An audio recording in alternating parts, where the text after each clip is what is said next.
Well, we are learning bombshell new allegations in the Justice Department's investigation into Hunter Biden.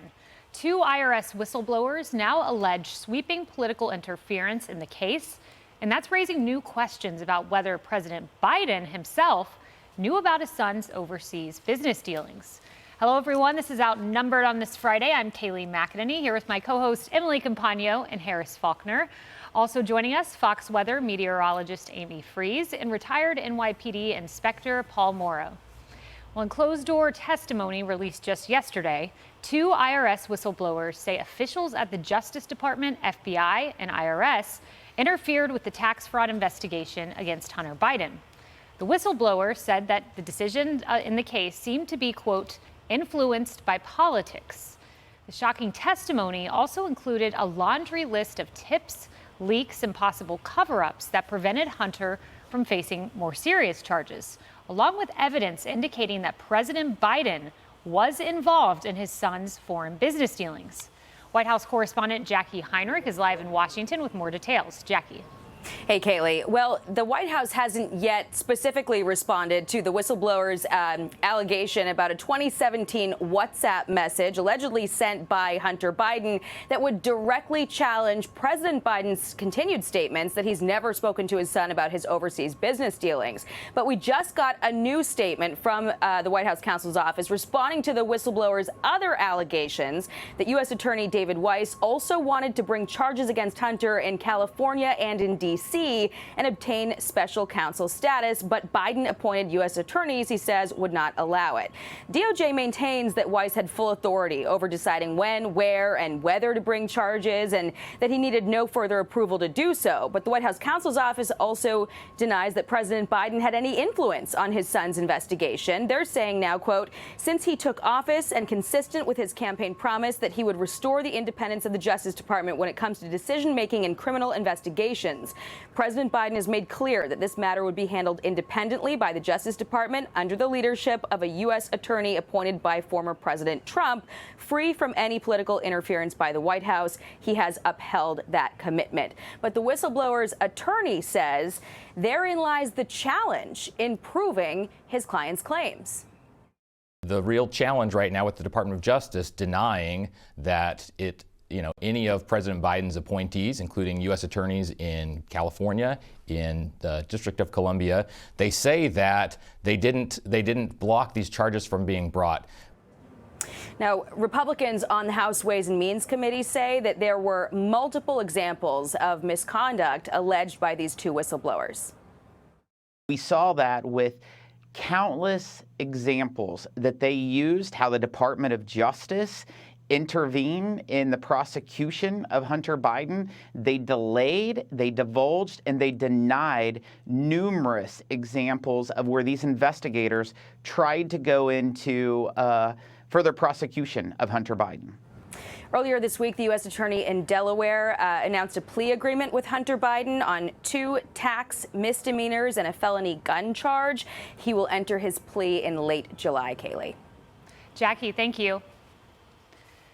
So I think it's worth reviewing what President Joe Biden has said about Hunter's business dealings. Let's take a listen to what he said.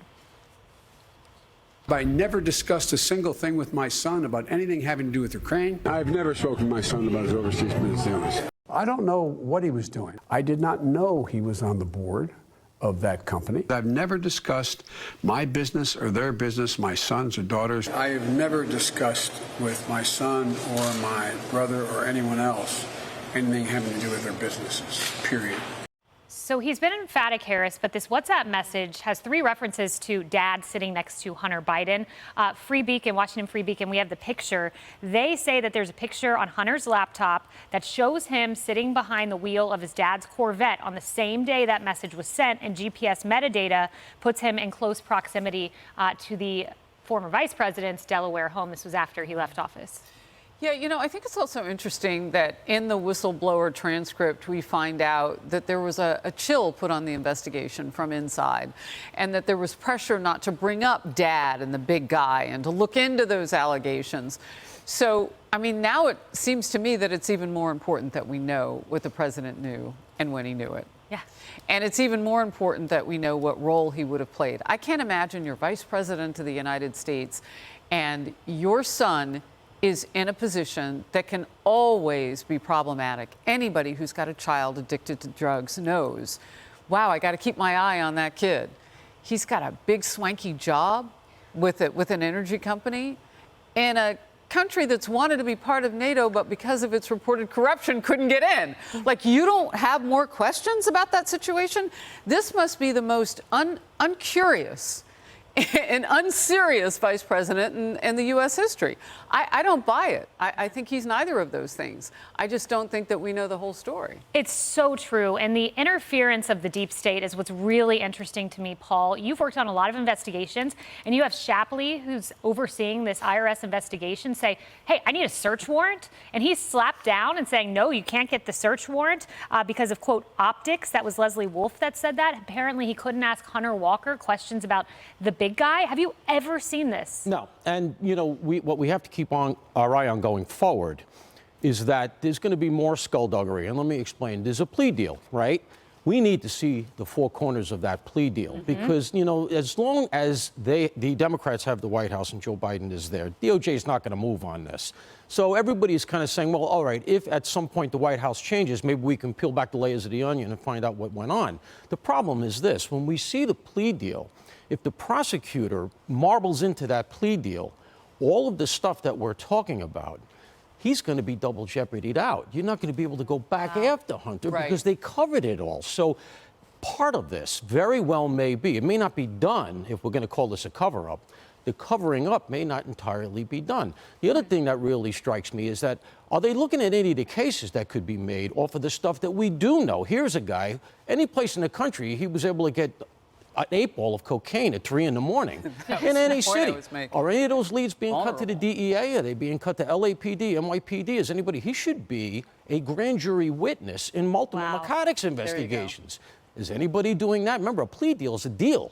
What are we getting out of it as taxpayers? What are he bringing to the table to get the sweetheart deal? It's supposed to be a give and take. He's a gun perp now. So I don't want to hear anything from Joe Biden during the campaign about guns, guns, guns. Your son got a slap on the wrist relative to a gun charge. You've abdicated that talking point. Absolutely. Signature issue, you've undermined it. Emily, though, what I'm intrigued by, just from a legal perspective, you have one of the whistleblowers saying that David Weiss, the U.S. attorney, wanted to bring charges in D.C. in March of 2022. He wasn't allowed to. Fall of that year, wanted to bring them in California. Wasn't allowed to. However, Merrick Garland says, I never interfered in the investigation. We have not heard from David Weiss. I would want to hear from him, but we do have this letter he sent to Jim Jordan, and he said, I want to make clear that as the Attorney General has stated, I have been granted ultimate authority over the matter. So someone's not telling the truth here. That's right. And the only way that we can get to the bottom of that would be hauling everyone in before Congress and getting their sworn testimony. The Attorney General, David Weiss, every ADA Wolf, let's bring them in. You know, to Paul's point, there is a constellation of alleged and frankly known criminal behavior of this individual. Think about if you had a ton of different symptoms. You know, your arm was falling off, you have a cold, you have an ulcer, and you're only addressing one. There is 90% more of that whole circle left for us to investigate. As taxpayers, we need to understand what is going on with any type of improper allegations of influence, with foreign registration. We've seen people go to prison and have felony convictions for a lot less. So this misdemeanor from a tax charge, which personally I've never seen in a plea deal, and the slap on the wrist for the gun charge, which I've also never seen, those are a tiny portion of what he's apparently responsible for. And for viewers to understand that it's not just about a president who denies having an involvement. It is about the fact that at every level of the government, we have conflicting testimony involving suppression of search warrants, of prosecutions, of things that we pay in full faith tax dollars to have people pursue this justice. So the notion that someone is getting off scot-free in myriad levels is untenable. Congress has oversight because it's impeachable and because it's potential criminal activity. So apply that pressure. To Harris's point, the lack of curiosity by the Democrat Party and by Congress, by media, is absolutely unacceptable. So put that pressure on so we get answers. No doubt. And Amy, meanwhile, the White House, they have Hunter front and center. He's at the state dinner last night. We have that picture. We'll pop it up. He's leading his dad around Ireland. It's just, you know, a big kind of middle finger to the American people. You know, here's Hunter.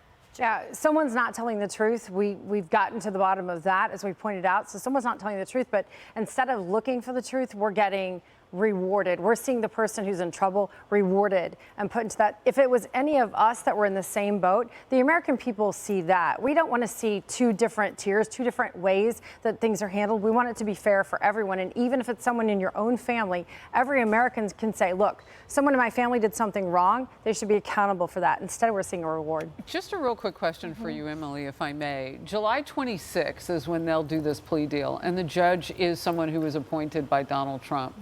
How much does that day matter? I think it's an important day because the DOJ says that the investigation's ongoing. Could the judge, as Leo Terrell say, really put this on its head and reject that plea deal? I mean, I've never really seen it, frankly. It's always just a rubber stamping. To be honest, I've never seen a judge reject, because by the time it gets to that phase where they're in the hearing, that has long been approved by both parties. Maybe there will be hopefully some type of release, to your point, of transparency. That would be a fresh face of events, but as of now, expect him to indeed. Comor has to get that plea deal.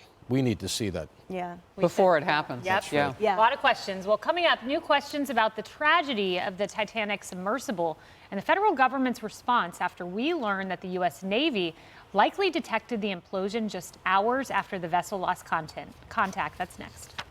Hey everyone, I'm Emily Campagno. Catch me and my co-hosts Harris Faulkner and Kayleigh McEnany on Outnumbered every weekday at 12 p.m. Eastern, or set your DVR. Also, don't forget to subscribe to the Fox News YouTube page for daily highlights.